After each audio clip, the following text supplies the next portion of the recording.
WKYIZ Friday morning with the news from 7 to 8. The show repeats on Saturdays at 10 a.m. Now back to your host, Chris P. Bennett.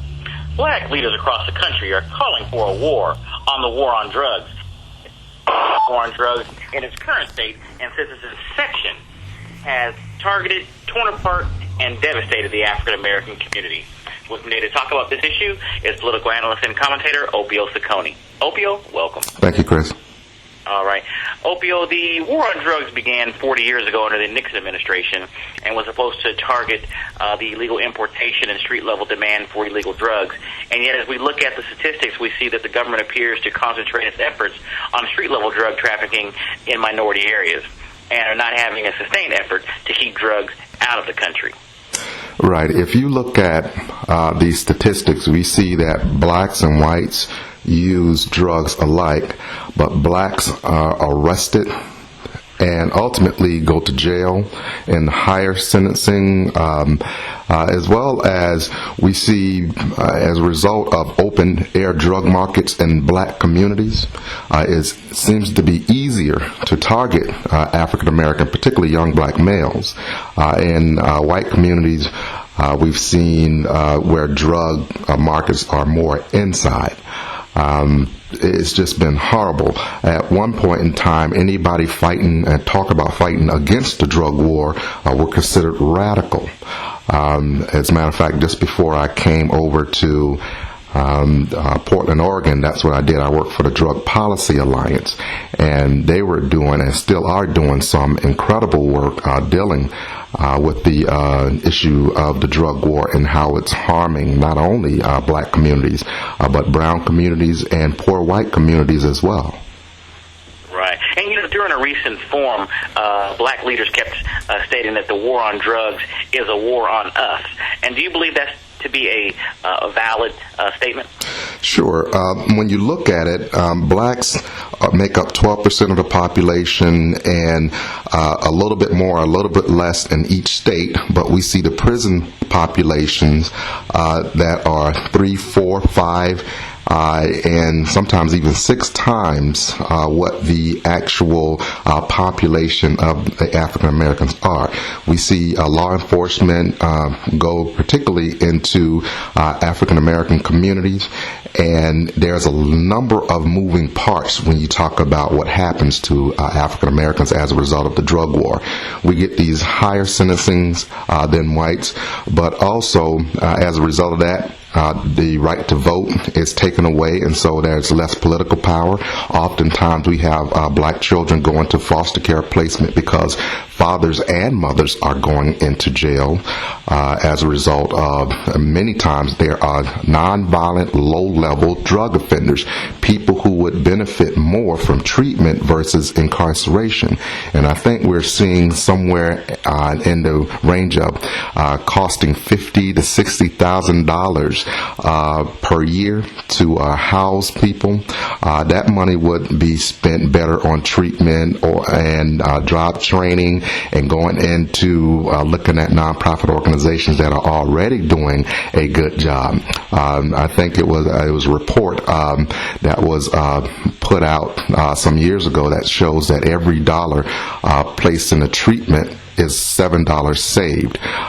It might be even more now, but I think a lot of governments are kind of coming to their senses, local governments, because it's just costing too much to house people.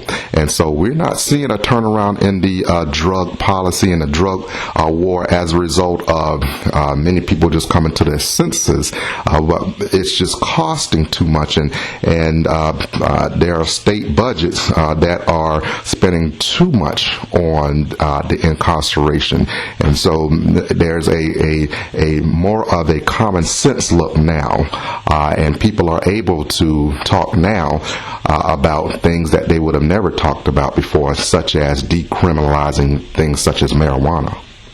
Right. And you bring up a very good point when you talk about the cost that we incur to incarcerate people, and certainly, when you start looking at the judicial system and the justice system and the money that goes in there, specifically the money that's going into combating drugs and drug violence in inner cities, and that's going to the prison systems. I mean, when you look at how they can reallocate those funds and probably take a little pressure off their budgets and actually, make a better transition back into society for people, it really is people are making some very valid cases, as it turns out right now. But also, what about the fact that they have these mandatory drug sentences that are disproportionately affecting low-income and minority people as well as it relates to this war on drugs? Right. I remember one time we were on the show and we had Nikita Taifa. I think she was one of the first people that spoke in front of the Congress dealing with that issue, and that was maybe 20 years ago, how the powder versus crack cocaine disparity, you can have 5 grams of cocaine, crack cocaine, and you'll get a 5-year mandatory minimum, and if you had 500 grams of powder cocaine, which is, still cocaine, you can get about the same amount, if not less. And we've seen powder cocaine mostly used by wealthy or whites, and we see crack cocaine used by poor or black and brown and whites. But again, blacks are the ones that are going to jail in the highest numbers. And that harkens back to what people have been saying for the last 20 to 30 years, that the drug war has been used to reinstitute or reestablish some of the Jim Crow type policies. And you remember Jim Crow tried to figure out any kind of way to keep black people from participating as citizens and taking the vote away, jailing people, making money off people, particularly today through private prisons. We had a private prison industry that ultimately was so lucrative in the 90s, it went on the stock market, and people's bottom line was to make money in the private prison industry, and that will mean that you go out and put bodies in those jails. Well, that aggressive policing ultimately went out to certain communities. Those certain communities were black and brown communities, so they were making money off of people being incarcerated, and this was done through the drug wars. And you have to look at the history of the drug war. A lot of times when they put these policies into place, they use racism. Marijuana, they were using the Mexicans. When it came to opium, they were using the Chinese. When it comes to crack cocaine, they scared the hell out of people, and they were using black people in inner cities. But also powder cocaine, the same thing.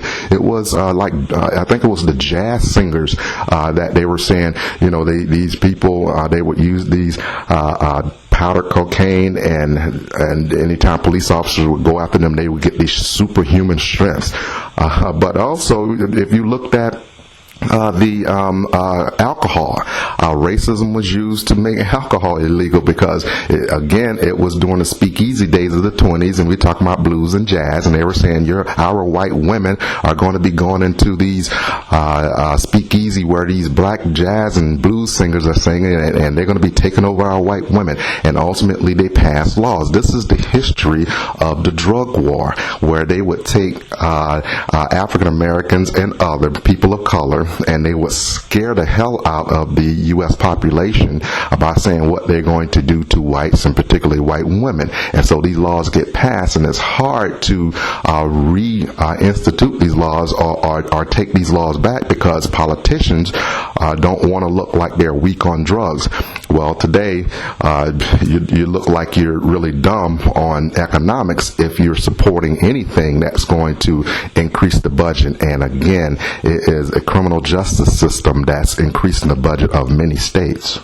Right. And Opio, the numbers speak for themselves. I mean, first of all, we've long heard activists in our communities all across this country talk about the fact that, number one, African Americans are not the manufacturers of these drugs. We're not the importers of these drugs. We're not the ones who are making the big, huge dollars off of the drug game. And yet, when you look at the statistics and who they're cracking down on, and you kind of alluded to this earlier, African Americans represent 62% of drug offenders sent to state prisons, and black men are sent to federal prisons on drug charges at a rate of 57 times greater than that of white males. when we look at these numbers, what are some of the things that we need to and have been looking at, but really need to see addressed from a political standpoint to really help curb these trends, and that we need to push out there and say, if you really want to get serious about this war on drugs, quote unquote, then you need to go after these high-level people who are actually the suppliers and the mainline distributors. Right. Supply versus demand. You're going after the supplier versus the demand or the users. I think you're right, and those conversations are and have been out there for a long time, I think. But what we have to do is realize that something happened back in the particularly the 80s, when black people began speaking out. Regular black people in our communities began saying, hey, this crack cocaine epidemic has hit us hard, but what we're seeing is African Americans going into jail in these high numbers. Well, black politicians were the ones that were out there calling black people that were saying these things, activists. They were calling us radical. They were calling those people radical. And I can name some of the people that are on board now that were not on board in the 80s that were saying these things. Kurt Smoke was one of the ones. He was a mayor, and he began saying some of the things that they thought was radical about such things as decriminalizing certain drugs and treatment versus incarceration. He was called at one time one of the most dangerous black men in America as a result of saying those things. He's not called that today. As a matter of fact, he's a dean of Howard Law School at this point, and he's worked with, I met him as a result of, I think he was on the board of Drug Policy Alliance, and I encourage everybody to go to drugpolicy.org to get real information, and that's what we need. They had a campaign back when I was working there that called Just Say No. But that no was K-N-O-W. We have to know about these issues, because what we saw back when the average person was out there saying, hey, law enforcement are doing some incredible and crazy things in our community. They are decimating our community. They are creating a madness where black men are going to jail in these high numbers, and they're coming out worse off than they went in. And we're talking about nonviolent, low-level drug offenders going to jail for 5 years, coming back.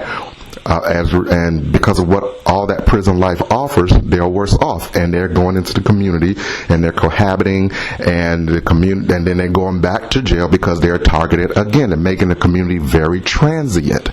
And so when the average person was out there speaking about these things, there were politicians that were believing that somehow we were talking about being for drugs, and what we were seeing is that the drug enforcement was worse than the drugs themselves. And so we saw that people were out ahead of politicians on this. Well, now politicians have finally caught up, and now it's easier for them to talk about it. And so I think the average person have to get back out there and now trust that their politicians are on board and begin saying the same things and begin organizing, because that organizing was stunted back in the late 80s and particularly the entire 90s and the first part of this century. Right. All right, Opio, well, thank you for joining us on today's show. I'm going to ask you to give that website again one more time so we get more information. Drugpolicy.org, a great organization as led by Ethan Nadelman. All right. We'll be right back with a message from the people to the people.